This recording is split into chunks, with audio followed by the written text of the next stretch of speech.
Hello, Aquarius. End of October reading mo na lang ha. Pahabol ko na lang.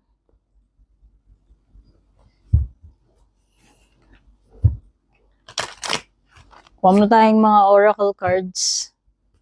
Ito muna, kuha tayo tatlo rito. Balasahin ko lang.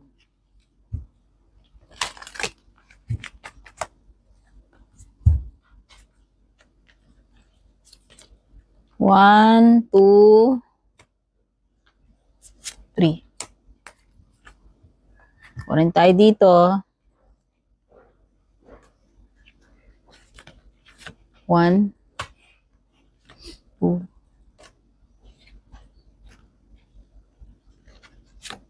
three.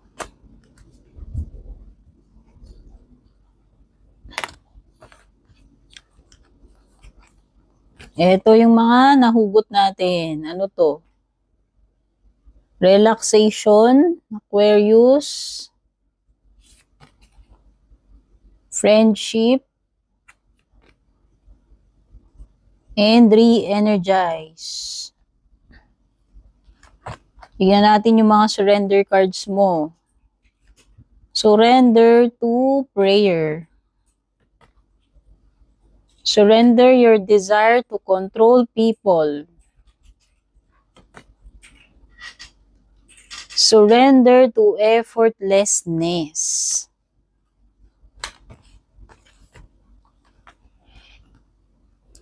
Okay.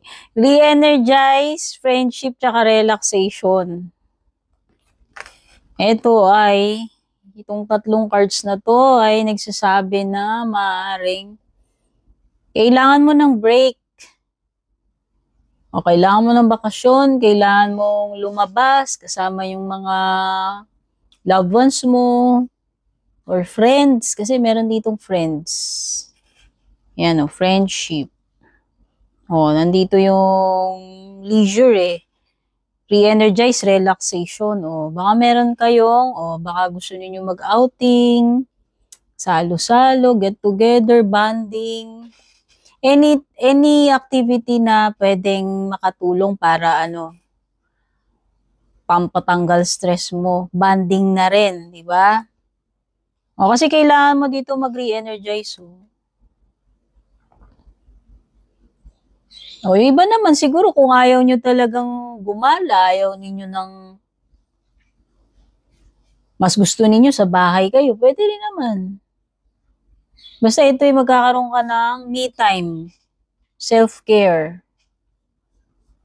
Kailangan mong mag-recharge, yun yung re-energize eh. Oo, kailangan mo lang dito ng kumbaga,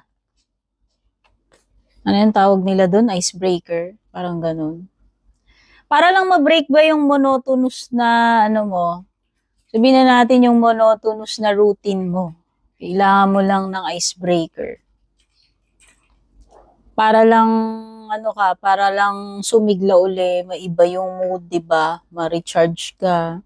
O pwede iba relaxation lang talaga, pahinga, stay at home, chill-chill ka lang, easy-easy, wala ka munang. Kumbaga mag-take a break ka muna sa mga trabaho, sa mga nakaka-stress, 'di ba? Para lang ma-recharge yung energies mo.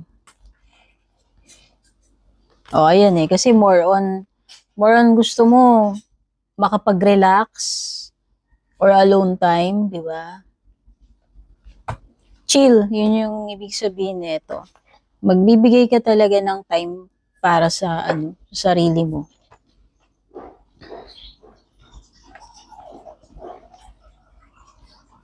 O ito di ba? Sabi dito, surrender to effortlessness. Huwag ka daw masyadong mag-push too hard. Sinasabi dito, you must go with the flow. Okay, huwag masyadong trying hard, no?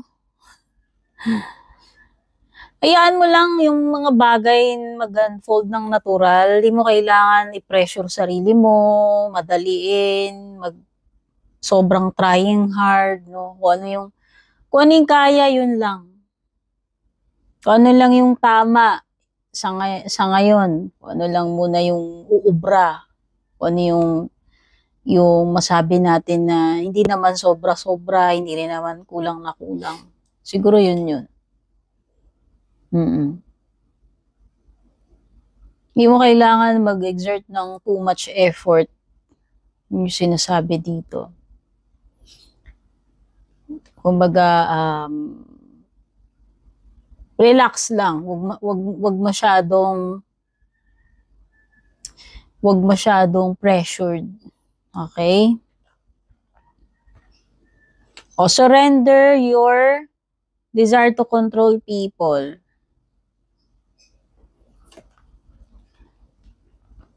O ito itong mga surrender cards na to, usually may kinalaman sa sarili ninyo yan. Kaya, kung sensitive kayo, hindi para sa inyo tong reading na ito, para lang sa open-minded.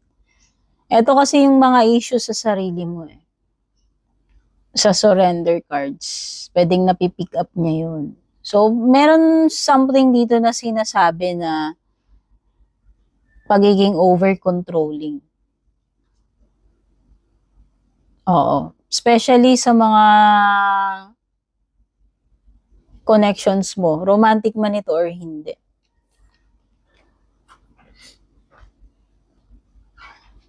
Anong ibig sabihin nun? Para daw ma-achieve mo yung goals mo, bigyan mo ng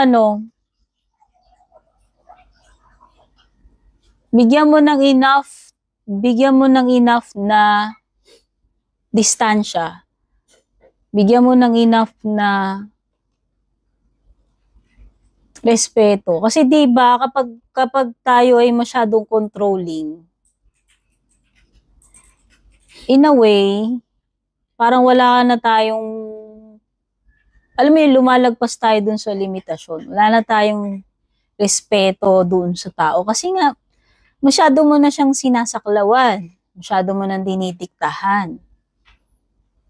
Okay? So, whether ang pinag-uusapan dito ay situations or tao na involved sa'yo, sabi dito, you need to refrain from yung pagiging over-controlling. Kasi siya, suffocating and unhealthy and parang nawawalan ka na rin ng respect doon sa tao na yun pagka ginagawa mo yun. Okay. Nakakasabotage kasi siya ng relationship kapag masyado kang controlling. Diba? Nakakasakal yun. Parang, halimbawa, pinakikialaman mo yung phone niya nang hindi mo nalalaman, diba? Ano na yan Oo, sasabihin mo may karapatan ako kasi jowa ko yun. Pero in a way, ini-invade mo na rin yung niya, space niya. Dahil lang, napaparanoid ka, ganyan-ganyan, di ba? So, yun lang. Example ko lang yun. Sinasabi na yun yung situation mo. So, surrender to prayer. Okay, so instead na maging, diktador ka, controlling, anong gagawin? Surrender mo na lang sa prayer, magdasal ka na lang. Surrender yourself completely sa itaas, sa prayer na lang. Oo, kasi pag nagiging over-controlling ka, para sa akin, it's a sign ng desperation, di ba? Parang napaka-desperado mo na para gagawin mo yun. Especially kung nag-i-spy ka na, pinakikialaman mo na yung mga gamit nang hindi niya nalalaman, naglalagay ka na ng mga hidden camera, di ba? O, yun. Or naglalagin ka na doon sa account ng tao. Siyempre, na yun Parang sa sarili mo, ewan ko, para ka na rin, kahit sa sarili mo, nawawalan ka na ng respeto doon sa tao. Sa sarili mo, parang nawawalan ka na rin ng respeto para gawin mo yung mga ganung bagay. So, siguro, may mga situations wherein, mas makakabuti na lang talaga na isurrender mo na lang sa itaas, mag-pray ka na lang. Ask for help, ask for guidance, no? Surrender mo na lang tong lahat ng daladalahin mo Na-distract ako dito sa mukha na ito. Nakikita ko to sa camera, parang deformed yung mukha. Kuha tayo ng mga tarot cards para sa general energies. To, oh. Balasahin ko lang at kukuha ko ng 6 dito. Siyempre, naka-face down yan. Hindi ko nakikita yung mga huhugutin ko rito. Okay, dito sa general energies, bahala na kayo kung saan mag-resonate sa inyo. Kung sa love life man yan, sa career ninyo, etc. Okay.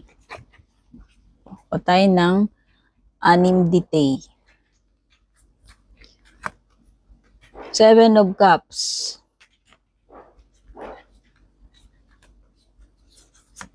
The Moon, Pisces energy.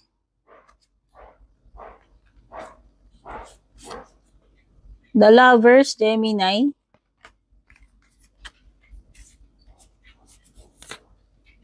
Ten of Cups, Water. Lakas ng mga water. Gemini and Pisces so far yun nandito. Swords, 8 of Swords. Gemini, Libra, Aquarius. Sana lang. 4 of Wands, Fire. Sa bottom ng deck, meron kang the World card. Si the World card, pwedeng si Taurus, si Scorpio, si Leo, or si Aquarius.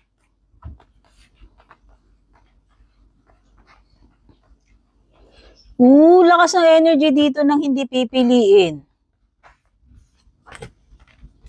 Ikaw ba to? Whether ikaw tong may pinagpipilian, meron ding energy ng mamaring nako-confuse, hindi alam alin dito yung pipiliin, sa love life man ito or hindi, pero between dalawang tao, merong gagawing pagpili, may gagawing major decision, at parang meron something dito na hindi pipiliin yung isa. Mamimili magdi-decide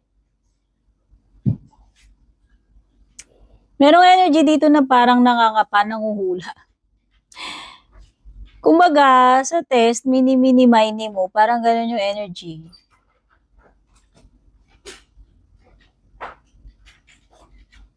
Meron din ako nasa-sense na takot pumasok sa seryosong relationship. Alam mo, pwedeng takot sa commitment or hindi pa prepared talaga or hindi talaga siya willing mag-commit. Pwedeng hindi talaga love, hindi talaga seryoso. Or ginawa lang option, alam mo yun, parang ganun yung nafe-feel ko. Whether ikaw yan o yung person na nakakadil mo yan.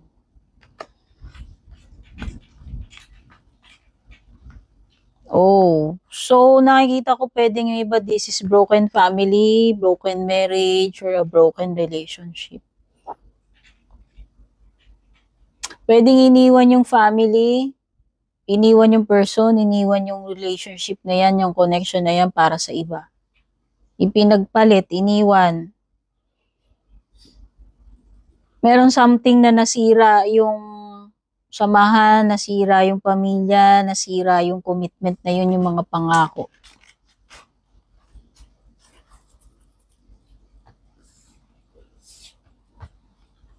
Oo. Ito, pwedeng may itinagong mga kabulastugan, sikreto, kalokohan. No?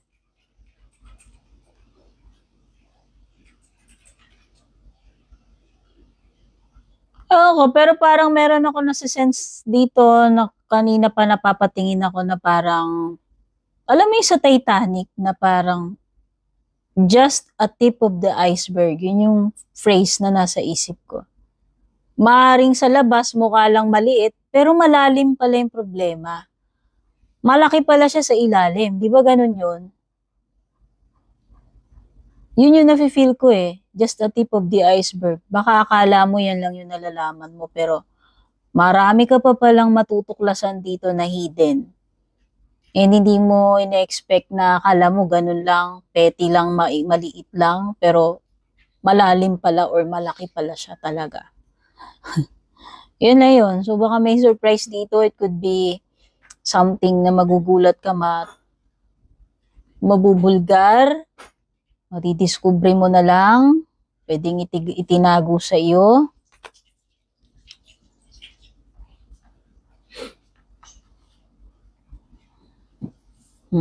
Lakas talaga ng energy ng family dito.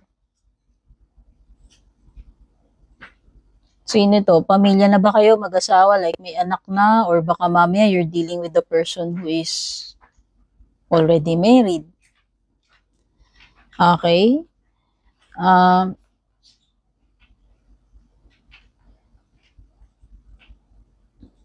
Meron ditong energy sa pato. Sa pato. Meron ditong energy ng kasal na.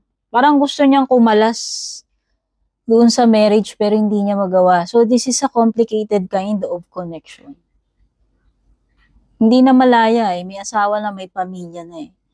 Kaya hindi, alam mo yun, hindi magawa, hindi maihataw, hindi maitodo yung mga gustong gawin kasi limitado yung kilos. Kasi nga, forbidden. Okay, meron ako na sense na gano'n. So when it comes to stability, yes, oo, ito, when it comes to career, stable naman. Kung ako tatanungin, naka-upright naman ang Four of Wands mo. This is a celebration around the corner. It could be, merong gathering, reunion, friends man yan, family. Minsan ito ay card ng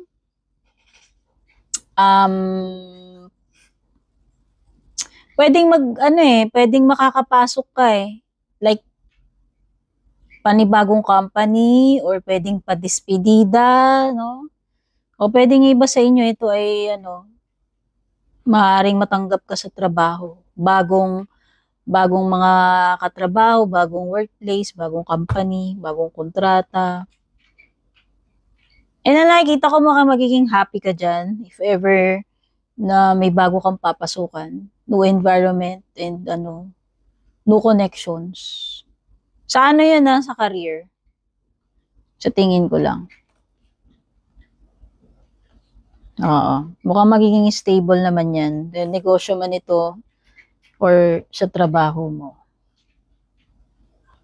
Wow, meron ka achievement with the world card. Meron na something na matatapos dito makukumpleto kung ano man ito. Kumbaga, new chapter na ito sa buhay mo eh, o sa career mo, o sa love life mo, kung saan man ito. Okay? Kuha pa tayo ng fortune cards para dun sa mga iba pang paparating sa'yo. Kuha tayong 3. 1, 2, 3. Elephant. Panibagong journey na naman ito. Sabi ko nga, pwedeng the world card tsaka elephant. Parang bagong chapter na naman sa buhay mo. Bagong pakikibaka, bagong journey na naman, no? So, yan, mukhang meron kang panibagong journeying. Ano pa? Wow! Meron kang bag, positive to. O, something important such as a new job or raise. O, di ba? Ano ba sabi ko sa'yo? Diba kanina, maaaring makaka-in ka, di ba sabi ko, makakapasok ka, matatanggap ka dyan, pwedeng new company, okay, and magiging stable. O, kasi may raise din eh. So, expect mo may improvement sa salary, may improvement sa financial. Okay? O, baka nga promotion pa yan. Meron kang magandang matatanggap, you will receive a gift. Kung naman itong gift na to, material man ito or hindi, basta meron paparating sa inyo, marireceive ka and positive tong card na to. So, pinaka-closing message mo, wake up call. Parang judgment card, Oh! Sabi dito pwedeng bagong path, bagong path, bagong mission para sa'yo. And meron kang something na madidiscover. Meron. Sinasabi dito na maaaring iba kung hindi nyo pa nadidiscover yung life purpose mo, pwedeng yun. Pero itong wake up call maraming ibig sabihin kasi ito eh. Basta meron something inyo na magigising, mamumulat ka doon. Di ba meron akong binanggit dito about, sabi ko, tip of the iceberg. Ayun, di ba may binabanggit ako dito kanina about tip of the iceberg? Okay? So, itong wake up call mo maaaring related to dito. Kasi di ba sinabi ko nga sa'yo kanina, maaaring merong mabubulgar, matutuklasan. Basta parang magigising ka na lang eh. Magigising ka na lang doon sa katotohanan eh. Or meron kang biglang marirealize big time. O bigla na lang may marireveal sa'yo. Oo. Actually, meron ditong something about sa purpose. So, feeling ko lang, basta merong isang ganap sitwasyon na marirealize mo na lang na yun pala yung pinaka dahilan bakit nangyari yun. Yun yung pinaka-purpose eh. Basta kung ano man itong mangyayari na to, ito ay product o resulta, ang hirap i-explain. Basta, meron itong ano ang pinaka-purpose nitong awakening na to, wake up call na to sa'yo. Basta malalaman mo na lang yan in the near future. Yun yung nasa-sense ko rito. Okay, pero meron din kasing very clear message about sa kung ano yung path to take, ano yung life purpose mo. Especially kung hindi pa revealed sa iyo yun. Kung hindi pa clear sa iyo yun. Okay, so yan yung mga na-pick up ko. Take care, God bless, babush.